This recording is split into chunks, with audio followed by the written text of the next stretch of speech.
Welcome to the NHL Wraparound podcast featuring Neil Smith, President General Manager of the 1994 Stanley Cup champion New York Rangers, and longtime ESPN NHL veteran Vic Morren. Together, they share no-nonsense opinions on news and issues around the National Hockey League. Whether you're a casual or diehard fan, each episode of NHL Wraparound will leave you more informed. Now, here's your hosts, Neil and Vic. And Game 5 of the Stanley Cup Finals set to get underway Tuesday night down in Sunrise, Florida. Vic and Neil are with you, and we're going to have a special guest, the head coach of the Boston Bruins, Jim Montgomery. First, let's hear from our friends at MyGray. From Howe to Hughes, from Bellevue to Bedard, we're your source for Game 1 jerseys. Go to mygray.com, mygray.com to start your collection today. Get real. Get it from MyGray. Well, Vic, it sure looks like you and I could be right on our predictions.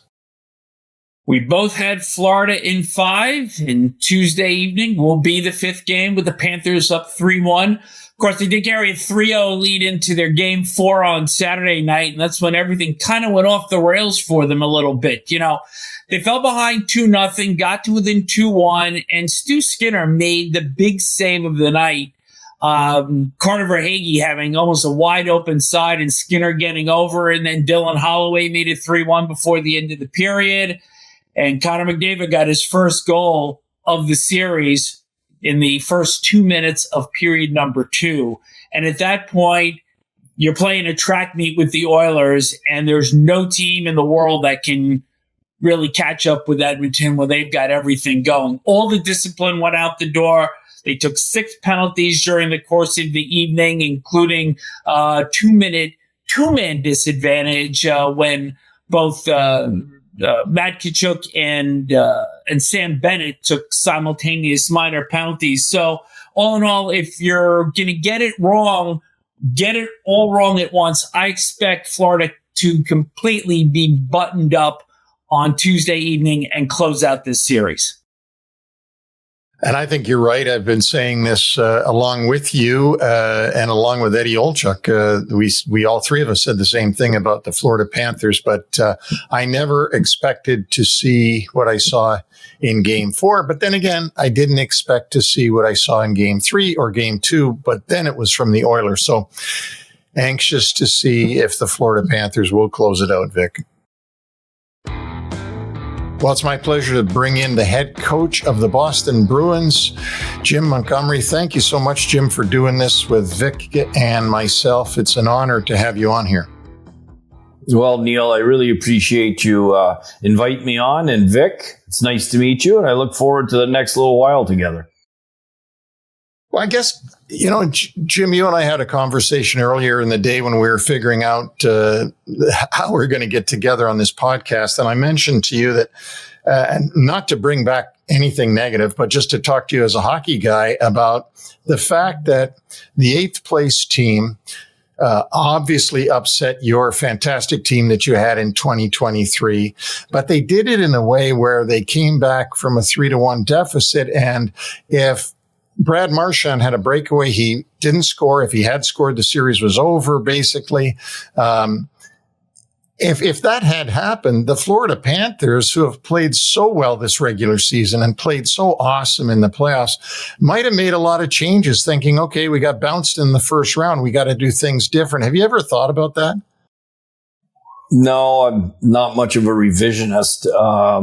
I've thought long and hard about that series and, what we could have done better, just like I've thought long and hard about the series this year. But, kudos to the Florida Panthers. They're 1 game away from winning the Stanley Cup. And the way they've been so dominant against every opponent so far this playoff series, they've controlled the series, is why they're in the situation they are right now. Coach, I've always felt that the one team last year that was going to be problematic was Florida, because they were the club that could actually get up into the Bruins' face the way the Bruins had done so often to so many teams and wrote to 65 wins and 135 points last year. And you guys you were so relentless in the way you pushed and the way you forechecked and just the total game. And they brought that to you last year. And that was part of that upset. And I thought this year in the playoffs, you guys were the ones that were going to try to turn the tables back on them, because certainly Tampa Bay couldn't hold up to their forechecking. I still don't think Edmonton can. And I don't believe the New York Rangers could, but I thought your team actually stood up to Florida better than any of the other opponents that the Panthers have seen. And maybe just because you didn't quite have the same personnel this year as last year, you weren't able to pull it off. I was proud of our group with how physical we were and how we matched their intensity. It was a really physical series, and you had a lot of players taking a lot of hard, good playoff runs at each other. And, in the end, they prevailed. They moved on. I haven't analyzed the other series enough to know where we fit among the test against the Florida Panthers.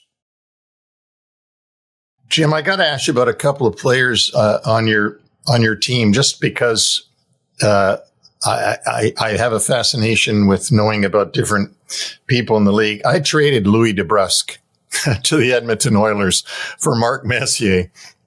So when Jake got drafted, in the first round by Boston, I let Louis know, congratulated him, and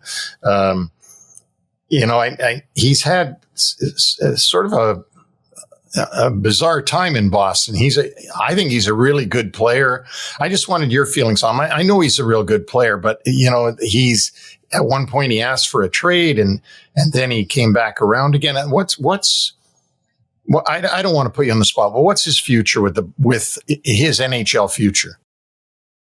Well, I think his NHL future is bright, just like his career has been really good so far. And he's, coming into his prime. I mean, you look at how good he was for us in the playoffs this year, after playing with some injuries during the year. But the thing that I like about JD is Jake has really got a great sense of humor, and he really cares about the team. And the one thing that I really notice is that every time I talked to him one-on-one, he was very honest about where he thought his play was. And we talked a lot about the consistency. When Jake was on top of his game, Jake was a game breaker for us. He's someone that could change the momentum in a game in one or two shifts because of his tenacity, his speed, and his skill. And that's something that, Jake, I think, 2 years ago when he was healthy, playing on a line with Brad Marchand and Patrice Bergeron was a formidable line for us that was hard for a lot of teams to match up against, because we could play them against anyone. The team's top skilled line, we could play them against the third line and really tilt the ice. Coach, I want to ask you, this was still a really strong season, and, maybe unfortunately everything is going to be judged against what you did last year with the record-setting years. But now, as you look at where your team is situated now, through free agency, trades, and just the way your club is developing, where would you like to see your team now take the next step forward to get right back into contention again? Yeah, Neil knows as well as anyone here that those next steps are going to be taken by Don Sweeney and his staff. And the fortunate thing is that we're in communication all the time.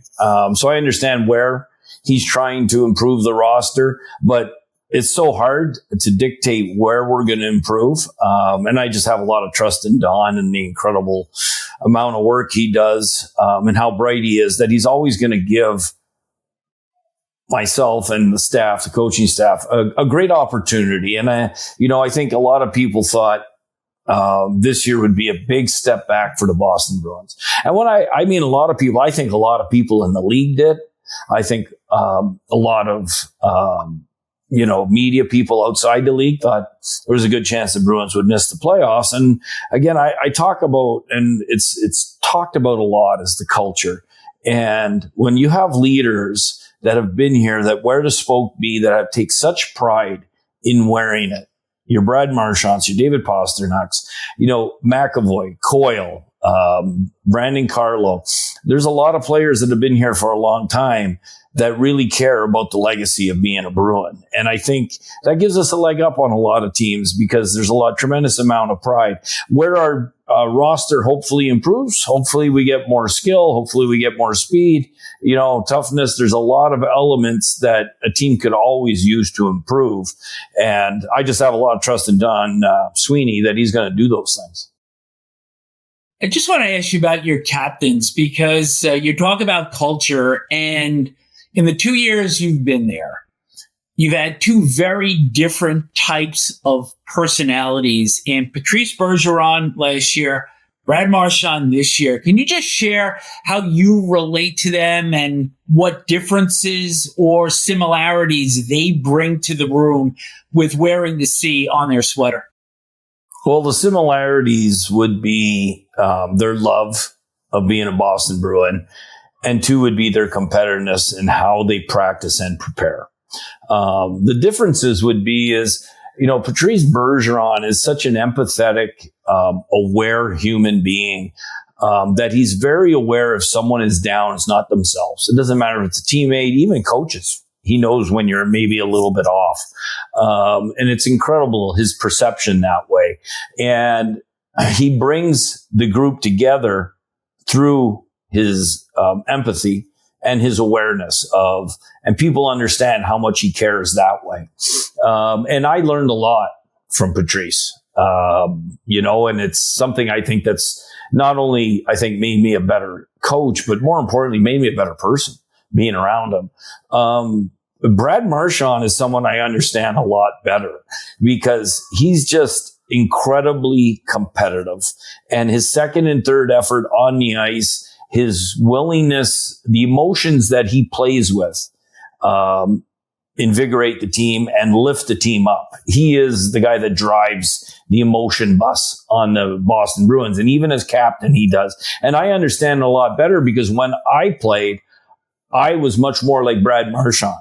And as a coach, I could relate to him about when he was teetering on the edge of playing with emotion and becoming emotional.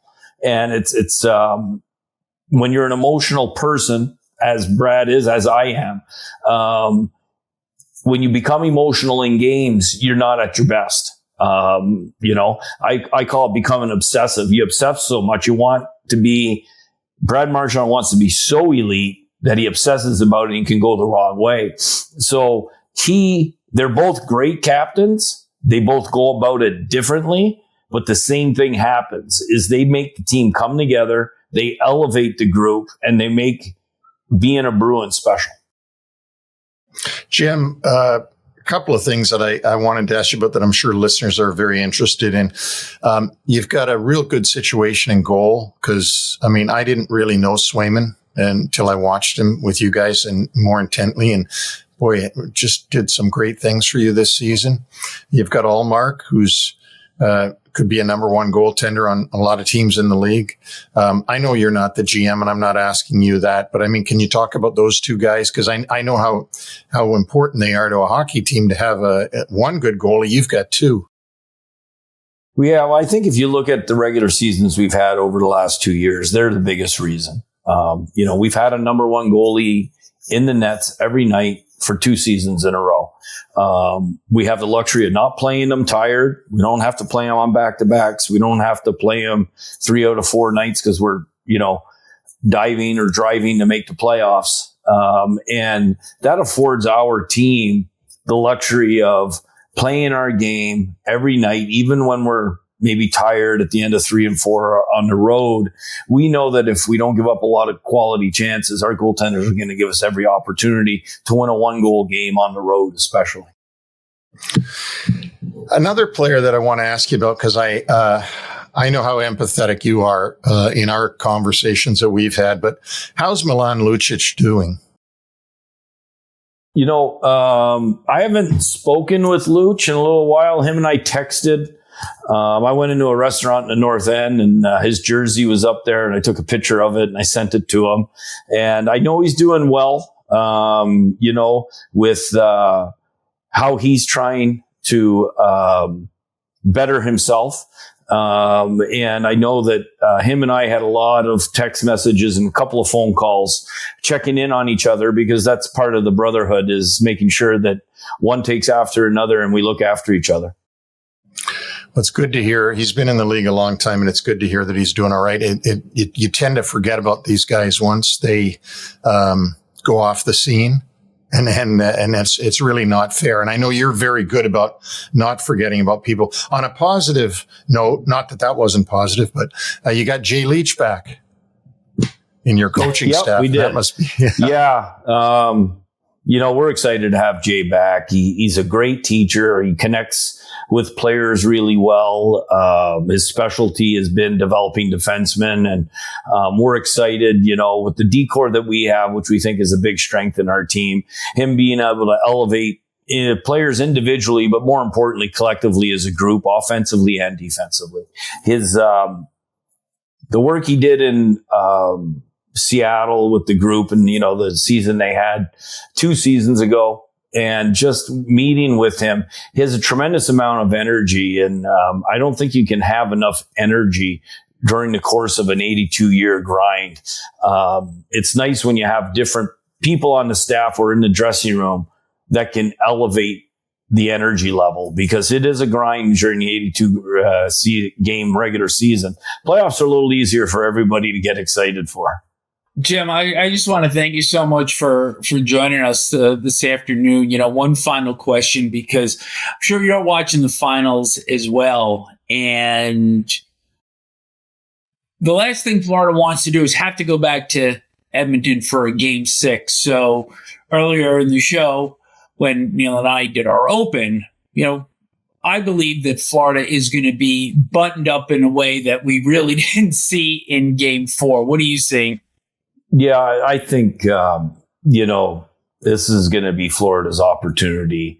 I expect them to start fast. I expect them to start hard. I expect them to be relentless on their forecheck, to be physical, to be right on top of Edmonton, not give them much skating room, and put them to the test. And, if Edmonton can manage the puck well and can get in foot races for pucks into the neutral zone, they're going to be okay. It's not easy. No one's done it at a high level enough to beat Florida so far. So that's going to be the test. And, if I was to make a prediction, I do think Florida is going to be hoisting it tomorrow night.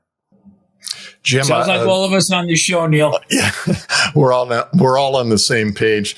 I want to congratulate you again on 2 years in Boston that have been, in my book, just amazing. Vic and I have talked about it on the show before, and personally, obviously the first season, the record-breaking season, but then, this season, I was saying, there's got to be something in the water in Boston going on, because I said, we didn't expect this, and there was some other places that did the same thing. I mean, the Philadelphia Flyers, they had a really good year compared to expectations that all the pundits had around the league, but that was at a different category than you. For you to keep your team at the top of the division almost the entire season after losing those 2 key guys, I mean, I don't know how you did it, but you did a great job.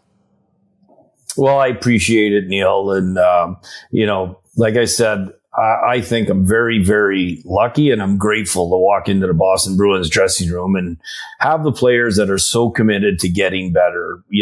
It's a real sense of we're working together to try and achieve something because we believe in each other. Well, thanks again, Jim, for coming on here. It's an honor to have you on here, and have a great summer, and get ready for another first place run all next season. Yeah, well, that's the goal, and I really appreciate you guys. And now here's a word from our sponsor. Time now for a quick shout out to our sponsor. NHL Wraparound is brought to you by MyGray, your source for game-worn jerseys. Head to mygray.com to get your collection started today. Get real, get it from MyGray. NHL Wraparound subscribers can take 10% off any hockey jersey when they order at mygray.com and use the coupon code WRAP10. Don't forget that coupon code WRAP10. Welcome back to NHL Wraparound, and don't forget our website up and running, www.nhlwraparound.com. You can find all of our episodes, both in audio and video. Well, Vic, these two teams that are battling for the Stanley Cup, the Edmonton Oilers and the Florida Panthers, are both playing in new arenas compared to back in the day when the Oilers played in Northlands Coliseum, where they won all those Stanley Cups. And the Florida Panthers started out their franchise 30 years ago in the Miami Arena. And that arena was quite something. If you remember, the Miami Arena was surrounded by barbed wire, much the way that the old Chicago Stadium was in the Windy City. And I worked the final there in 1996. And that series was 3-0 for the Colorado Avalanche. And of course, you have to remember that that was the year that Scott Mellenby had killed the rat in the Panthers locker room, and that became the symbol for the Florida team as they made their surprise visit to the championship round and only their third season in the league. Now, all of the fans, after every goal during that playoff run, they would throw these plastic or rubber rats onto the ice. And for game 4 of that series, unfortunately, the game was scoreless into the triple overtime, and then Yui Krupp scored, and these fans had all of these rats that they had not thrown on the ice all night. So as soon as the goal went in, went on the ice with Brian Engblom to help secure interviews, and I took a plastic rat right in the face. And there's even video that can be seen of me trying to fix my glasses because I was my whole face was rearranged. So that was probably a real good reason for me to get context that I never got. And of course, at Northlands Coliseum, Wayne Gretzky did something in 1988 that had never been done before. And that was to align or gather his entire team for a team photo after they won against the Boston Bruins. And all of the photographers were cordoned off. And that was the first time a team had taken a photo with the Stanley Cup on the ice on the night that they had won. And of course, that was also Wayne Gretzky's last game as an Edmonton Oilers. Great memories. I have memories, too, of the Northlands Coliseum when I was with Detroit Red Wings, and we played them 2 years in a row in the playoffs. Obviously, both years they beat us. But then, and against the Florida Panthers, of course, in 1997, when we beat them in the first round of the playoffs after they had gone to the aforementioned final that you just talked about against the Colorado Avalanche. So, that was quite a building. It's not at all the way that it is now in Sawgrass, Florida, and the building that they presently play in. And of course, the Rogers Arena in Edmonton is not at all like the old Northlands Coliseum, where the WHA started and moved over to the NHL with that young guy, Wayne Gretzky. This is the human side of the story being brought to you by the Game 7 Group. And Vic, we heard from head coach Jim Montgomery of the Boston Bruins how important it is to have good leaders on their team and how the team has to bond to be able to be successful in the National Hockey League. They sure do. And the ultimate goal is to win playoff series and even more dramatically, win Game 7s, because those are the two ultimate words in sports. Succeeding requires the best of teamwork.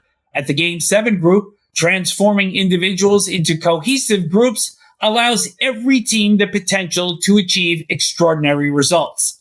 Game 7 Group offers various services such as team building events, plus coaching and speaking engagements aimed at improving team dynamics, productivity, and overall performance. We all want to succeed in the big moment. Check out the Game 7 Group website at game7group.com/NHL Wraparound to learn more.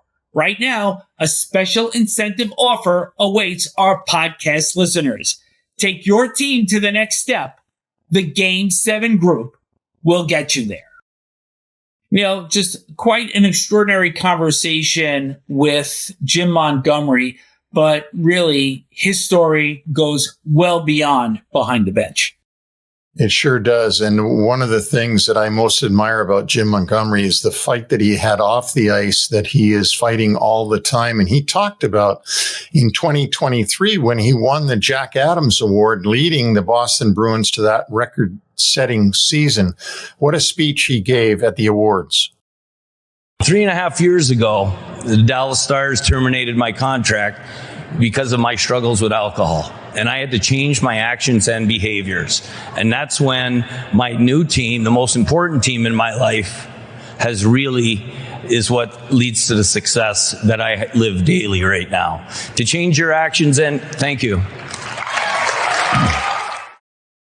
Well, you can see what I mean about having admiration for a guy who can stand up and at his highest moment, being coach of the year in the National Hockey League, bring up some of the lowest points of his life and having the courage to do that. And that's what makes him such a great person and a great leader. But, the thing that a lot of people don't know about Vic is the player, Jim Montgomery. They certainly know about him in Maine because he played for the University of Maine and was incredible. 4 years he was in Maine. He was named an All-Star 3 years in a row, 91, 92, and 93. And he was named NCAA Tournament Championship MVP when he captained the Maine Black Bears to a record of 42 wins, only 1 loss, and 2 ties. And of course, they won the 1993 National Championship. Now, what you might not also know is that in the title game with Lake Superior State, it took a third period hat trick by Jim Montgomery for Maine to win that championship. And Montgomery finished his career at Maine as the school's all-time leading scorer with 301 points on 103 goals and 198 assists. His number 19 is retired by the school, one of only 3 players that have that honor. Now listen to the other 2. They're both Hobey Baker Award winners, Scott Pellerin and the great Paul Kariya. So, you know what? Jim Montgomery's having a great coaching career, and he was a great college player. He wasn't a great NHL player by his own admission, but he's just a guy to admire in the way he has been able to handle his life. And he has certainly built legacies in several different areas, and we wish him all the best for continued success. Well, that'll wrap it up for our show for today. Thanks to My Gray and the Game 7 group. Thanks to our listeners. Send questions or comments to NHL Wraparound at gmail.com. And don't forget, our website is NHLWraparound.com. All episodes, including the 1990 Forever Series and the commemoration of the Flyers' 50th anniversary of their first Stanley Cup Championship, are available on both audio and video platforms. Next episode, we'll wrap up the 2024 Stanley Cup Final and look ahead towards the draft and free agency. Until then, Neil and I saying goodbye for now.